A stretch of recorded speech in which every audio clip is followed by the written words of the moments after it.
오늘 말씀의 제목은 무덤에서 일어나는 일이 됩니다. 무덤에서 일어나는 일이 됩니다. 앞으로 2주 후면 우리들이 부활절을 맞이하게 됩니다. 제가 부활이라는 단어를 썼습니다. 부활이라는 것은 죽은 것이 다시 사는 것이 됩니다. 그러나 세상의 많은 사람들은 부활이라는 것, 죽었다 다시 사는 것에 대해서 믿지를 못합니다. 이해하지를 못합니다. 그러나 하나님은 우리에게 이 봄이라는 계절을 통해서, 자연을 통해서 부활의 생명을 보여주고 계십니다. 여러분들도 아마 집에 가시면 뜰이 있을 것입니다. 겨울에는 얼었던 것들, 눈에 덮였던 것들, 정말 얼어 죽었던 것 같은 것들이 봄을 맞이해서 이렇게 새싹이 올라옵니다. 생명이 보여지고 있다는 겁니다.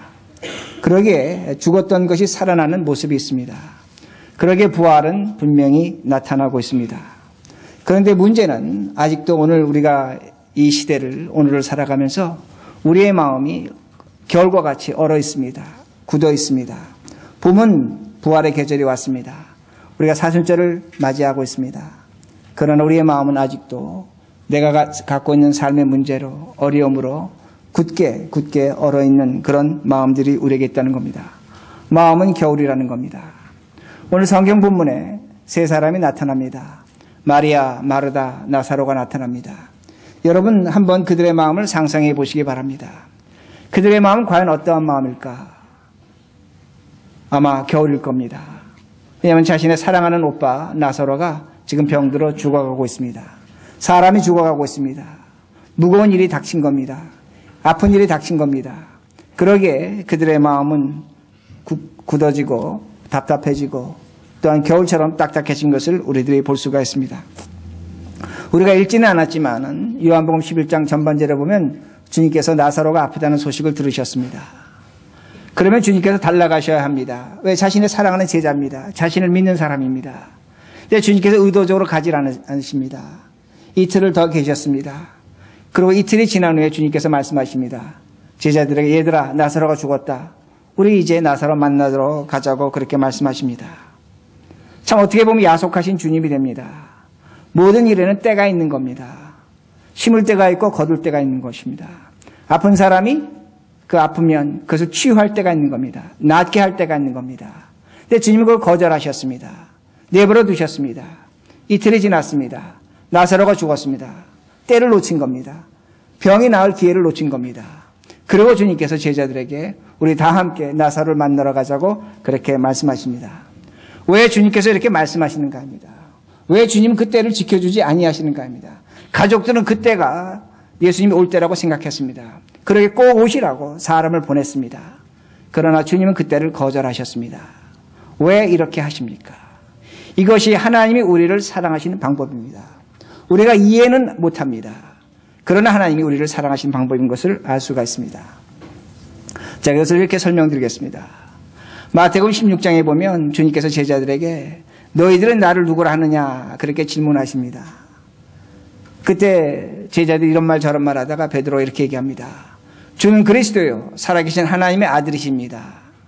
그때 주님께서 베드로야 너가 그렇게 말한 것은 성령께서 알게 하신 것이다 그렇게 칭찬하십니다. 그리고 얼마 있지 않았습니다. 주님께서 이렇게 말씀하십니다. 얘들아 이제는 내가 십자가에서 죽겠다. 고난받고 죽을 것이다. 그때 베드로가 펄쩍 뜁니다. 주님 그렇게 하시면 안 됩니다. 그 길 가시면 안 됩니다. 그 길을 막았습니다.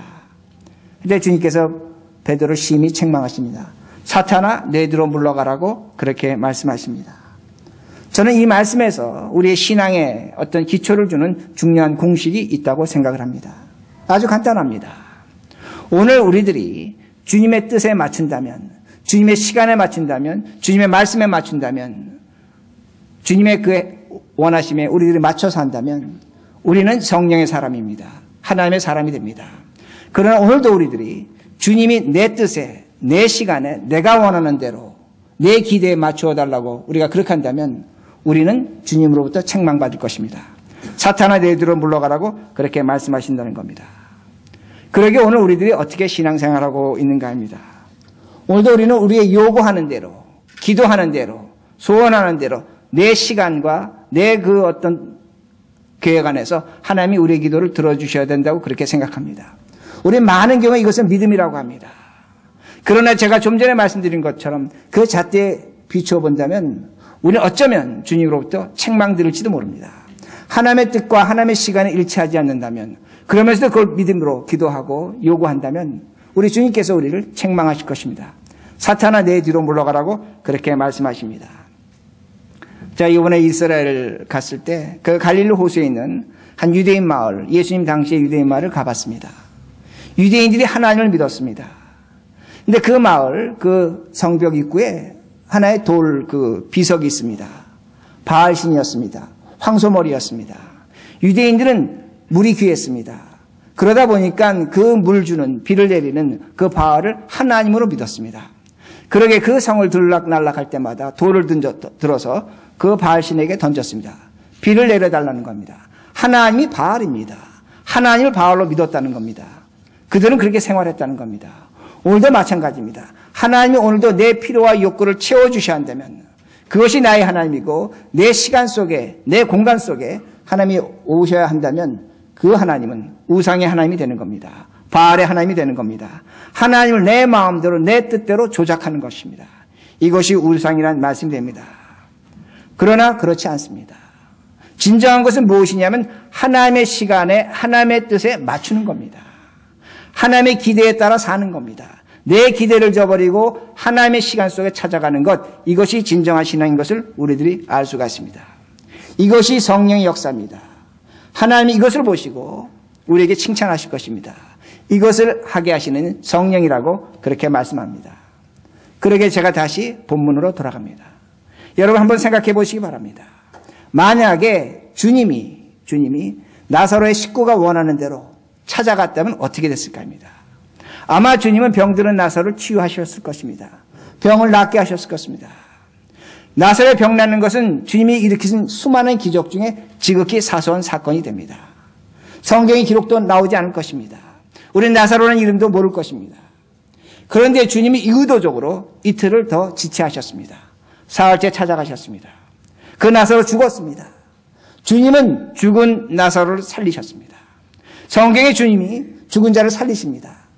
그러나 썩어서 시체가 돼서 무덤에서 나오는 자는 나사로가 유일하다는 겁니다.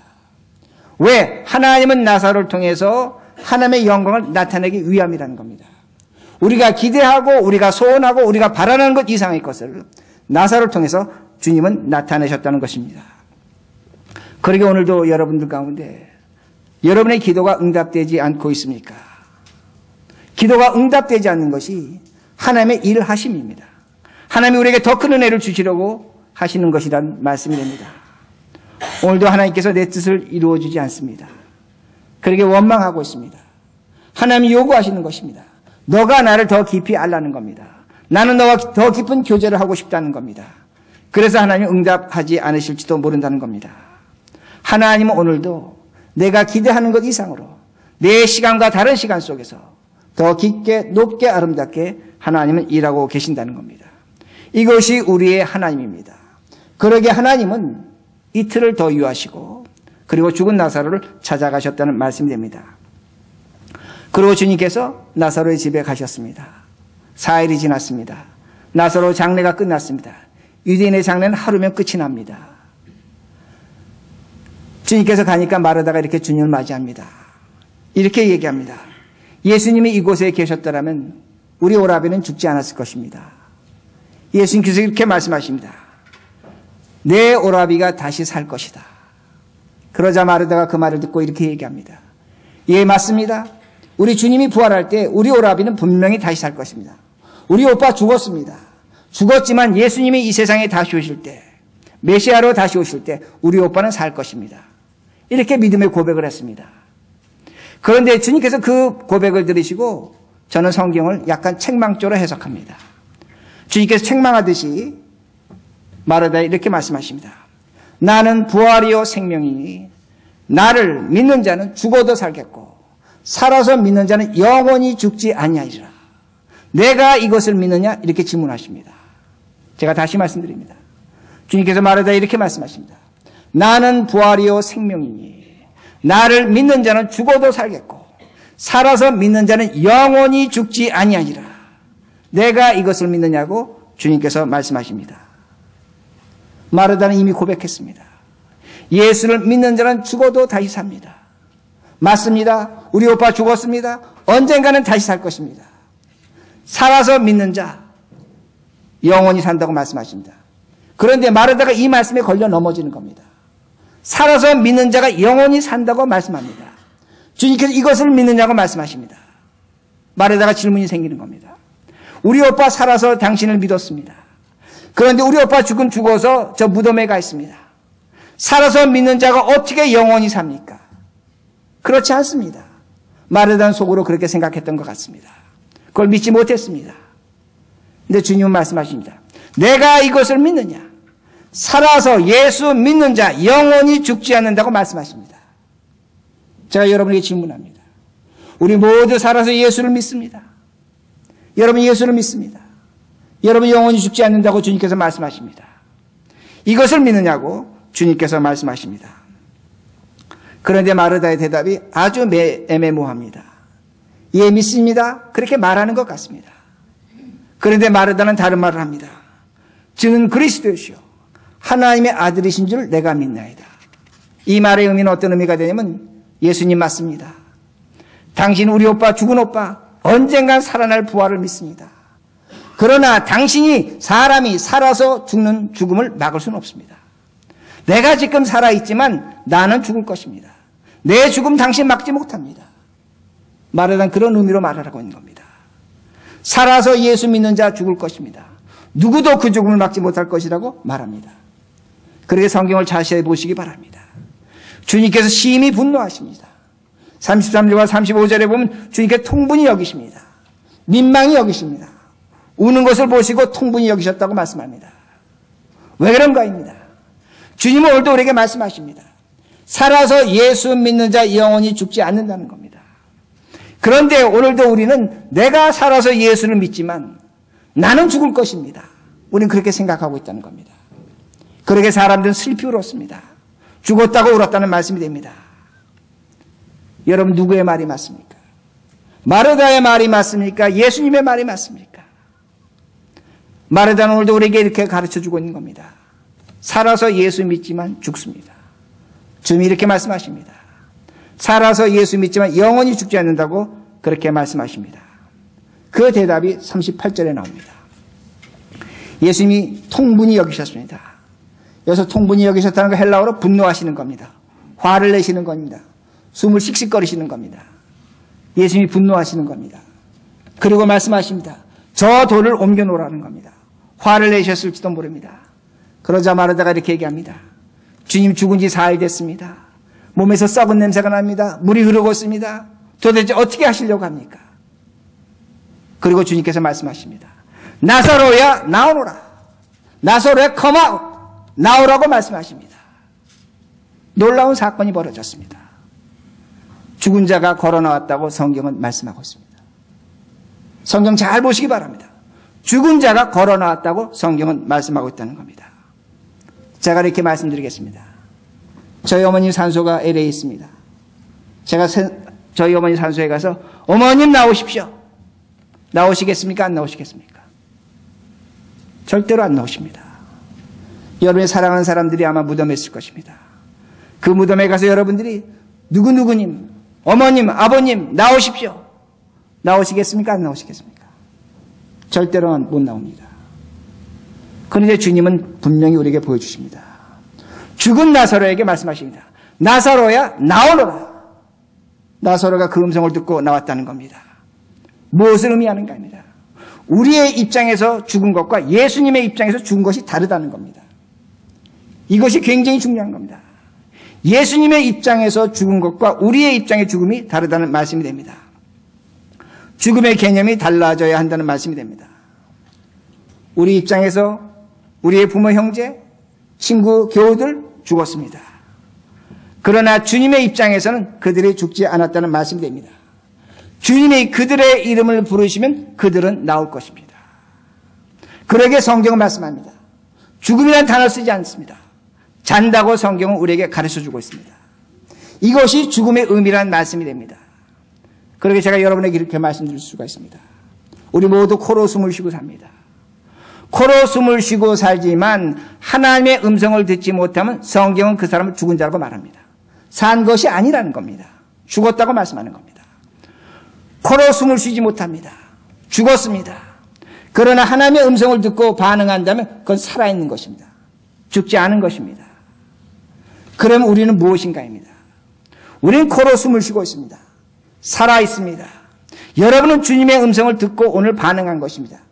그러기에 오늘 이 예배 자리에 나와 있는 것입니다. 하나님의 말씀을 하나님의 음성으로 듣고 있다는 겁니다. 성경을 하나님의 음성으로 듣고 있다는 겁니다. 이것이 하나님의 음성을 듣는 자입니다. 여러분은 살아있는 자입니다. 그러기에 우리가 이 세상에 코로 숨을 쉬지 못하고 이 세상을 떠난다고 할지라도 우린 주님이 우리를 부르시면 우리는 분명히 응답할 것입니다. 반응할 것입니다. 그러기에 주님은 말씀합니다. 살아서 나를 믿는 자는 영원히 죽지 않는다고 말씀합니다. 우리는 영원히 죽지 않는 겁니다. 세상적인 가치관으로 보면 잠잘지도 모릅니다. 이것이 우리에게 준 구원입니다. 생명입니다. 이것을 믿으라고 주님께서 우리에게 분명히 말씀하십니다. 제가 이렇게 설명을 드렸습니다.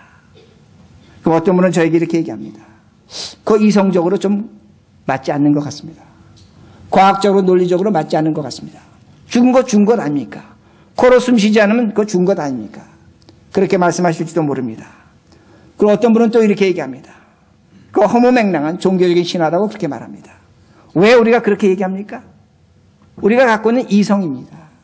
우리가 갖고 있는 지식입니다. 과학입니다. 우리가 갖고 있는 이성과 지식과 과학도 하나님께서 우리에게 주신 선물입니다. 귀한 것입니다. 아름다운 것입니다. 자, 여러분 보시기 바랍니다. 하늘에서 번개가 칩니다. 성경은 번개를 하나님의 심판으로 그렇게 얘기합니다. 근데 과학적으로 보면 번개는 뭡니까? 저 대기 중에 플러스 마이너스 전기가 만나서 치는 겁니다. 그래서 번개가 나는 겁니다. 비가 내립니다. 성경에서의 비는 하나님의 홍수입니다. 심판입니다. 하나님의 은혜입니다. 근데 비 내리는 건 간단합니다. 과학적으로 보면 해수면에 그 수증기가 증발이 돼갖고 그것이 구름이 돼서 무거워지면 땅에 물로 떨어지는 겁니다. 아주 간단한 겁니다. 그런데 성경은 그것을 하나님의 은혜와 또는 심판으로 그렇게 이야기하고 있다는 겁니다.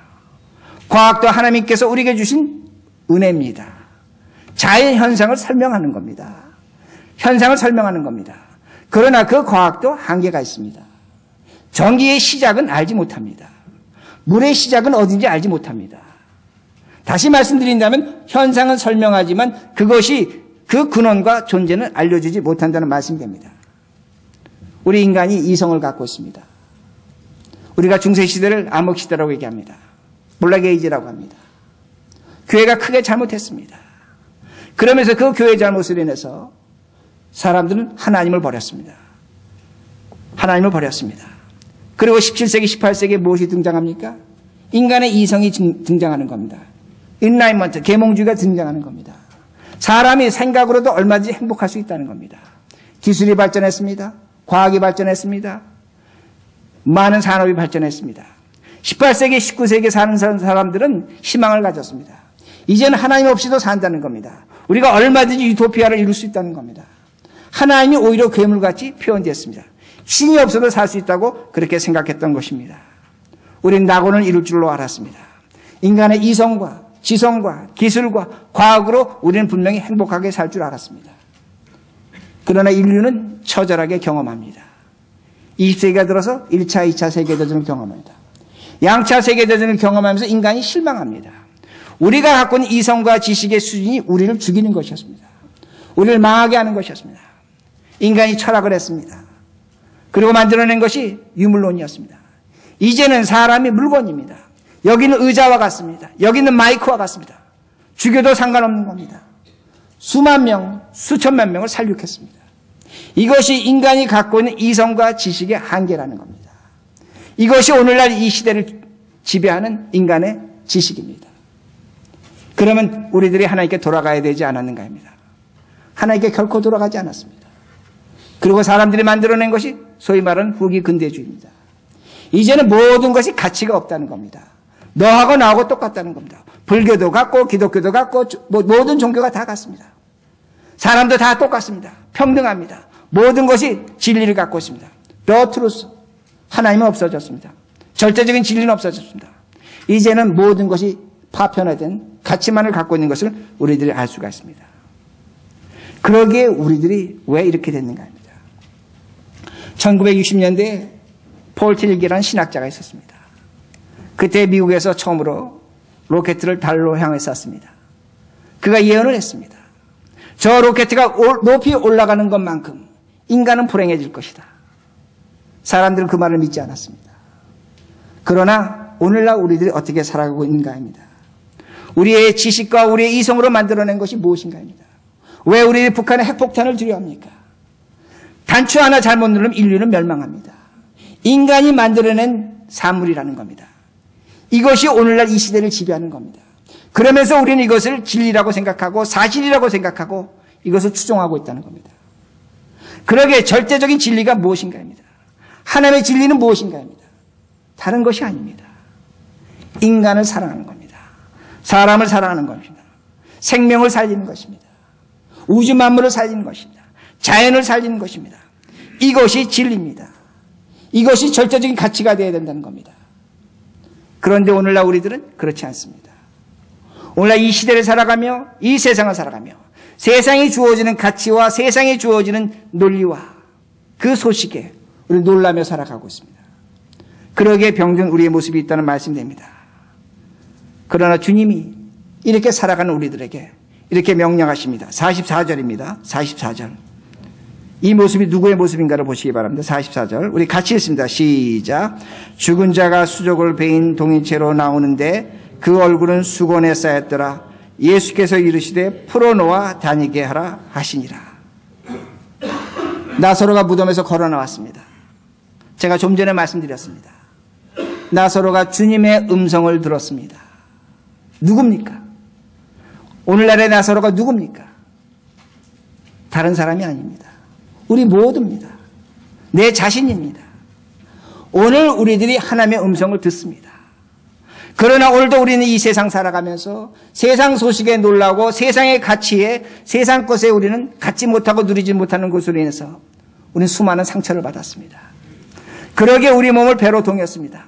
얼굴을 수건으로 가렸습니다. 우리의 속사람은 썩어가고 있다는 겁니다.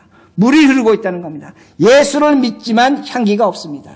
그리스도의 모습이 있습니다. 없습니다. 세상의 가치에 눌려서 썩어져가는 우리의 모습을 성경이 보여주고 있습니다. 오늘날 우리들의 모습입니다. 오늘날 우리는 이 모습하고 이 예배 자리에 나와 앉아있다는 말씀이 됩니다. 왜 우리가 붕대를 감고 있습니까? 왜 수건으로 얼굴을 가리고 있습니까? 오늘도 우리는 이 세상에서 행복을 위해서 살았습니다. 행복이 나쁘다는 건 아닙니다. 그러나 그 행복으로 인해서 우리는 오히려 상처를 받았습니다. 오늘도 우리는 이익을 지키려고 애썼습니다. 이익을 지키다 보니까 거짓을 한 겁니다. 오늘도 우리에게 어떤 일이 있었습니다. 그 일을 잘해보려고 애썼습니다. 그러나 나도 모르게 그 일에 실수를 했습니다. 그 실수를 감추려고 하다 보니까 오늘 내가 죄가 아닌 죄를 짓고 있다는 겁니다. 그러기에 우리는 붕대로 감싸고 있는 겁니다. 내 속이 썩어져 가고 있는 겁니다. 냄새가 나고 있다는 말씀이 됩니다. 겉은 멀쩡할지 모릅니다. 우리 모두 이렇게 좋은 옷 입고 와서 하나님 앞에 예배 드리고 있습니다. 그러나 오늘 내 마음, 내 가운데는 썩어져가는 모습이 분명히 있다는 말씀이 됩니다. 괴테의 파우스트에 악녀 메피스토가 나옵니다. 메피스토가 이렇게 얘기합니다. 나는 사람이 죄 짓는 것으로 희열을 느끼는 것이 아니라 죄를 짓고 난 후에 그것으로 고통당하고 괴로워하는 것을 보고 희열을 느낀다고 악녀가 그렇게 말합니다. 오늘 우리가 죄 짓는 것이 문제가 아니라는 겁니다. 오늘 내 삶에 죄로 인해서 고통당하며 아파하는 우리들의 모습이 있다는 겁니다. 그러기에 우리의 신앙이 무미건조합니다. 예수 믿고 신앙생활하지만 기쁨이 없습니다. 왜 썩어져가는 내 모습이 있기 때문입니다. 그러기에 괴테는 자기 자신을 그 악마에게 팔았을지도 모릅니다. 오늘도 우리는 자포자기하는 모습이 우리에게 있다는 그 말씀이 됩니다. 그런데 주님이 말씀하십니다. 뭐라고 말씀하시냐면 그 옆에 있는 사람들에게 말씀하는 겁니다. 저 나사로의 붕대를 풀어주라고 말씀합니다. 주님이 풀어주지 않습니다. 우리에게 명령하십니다. 누구야? 네 옆에 있는 사람의 붕대를 풀어주라고 말씀합니다. 그 사람에 가서 만지라는 겁니다. 그 시신을 만지면 썩을 것입니다. 냄새가 날 것입니다. 구역질이 날 것입니다. 가까이 하기도 싫습니다. 어떻게 이런 존재를 내가 받아들여야 되는가? 어떻게 이런 사람을 내가 사랑해야 되는가? 어떻게 이런 사람과 내가 가정을 이루어야 되는가? 어떻게 함께 신앙생활을 해야 되는가? 우리는 그렇게 생각할지도 모릅니다. 우린 그래서 그 자리를 거절합니다. 주님 말씀하십니다. 네가 가서 풀어주라는 겁니다. 네가 그를 자유하게 하라는 겁니다. 주님의 명령입니다. 오늘 내가 내 붕대를 품지 못하고 있습니다. 오늘도 내 자신이 썩어가고 있습니다. 그러나 주님은 네 옆에 있는 사람에게, 네 자녀에게, 네 자식에게, 네 아내에게, 남편에게, 교인에게 그걸 풀어주라고 말씀합니다. 왜 그런가입니다. 그걸 풀어야 합니다. 그래야 내 모습을 보는 겁니다. 내 제약된 모습을 보는 겁니다. 거기서 나의 치유가 있는 겁니다. 예수 그리스도의 십자가가 나타나는 겁니다. 부활이 나타나는 겁니다. 생명이 나타나는 겁니다. 그러기에 주님이 우리에게 분명히 명령하십니다. 그에게 자유를 주라는 겁니다. 내가 그에게 자유를 줄 때 하나님이 우리에게 자유를 주신다고 그렇게 말씀하고 있습니다. 이것이 무덤에서 일어난 일입니다. 무덤은 더러운 곳입니다. 죽은 것이 있는 겁니다. 생명이 없는 것입니다. 그러나 그 무덤에서 예수 그리스도가 계실 때 생명이 있었습니다. 희망이 있었습니다. 자유가 있었습니다. 기쁨이 있었습니다. 감사가 있었습니다. 이것이 사순절을 맞이한 우리의 모습이 되어야 합니다. 그러기에 이 사순절에 얼마 있지 않으면 주님이 고난의 절기가 올 것입니다. 부활의 절기가 올 것입니다. 그러기에 오늘 무덤에서 우리 자신을 돌아보시면서 그 고난, 그 부활을 준비하시는 우리 모두가 되길 바랍니다.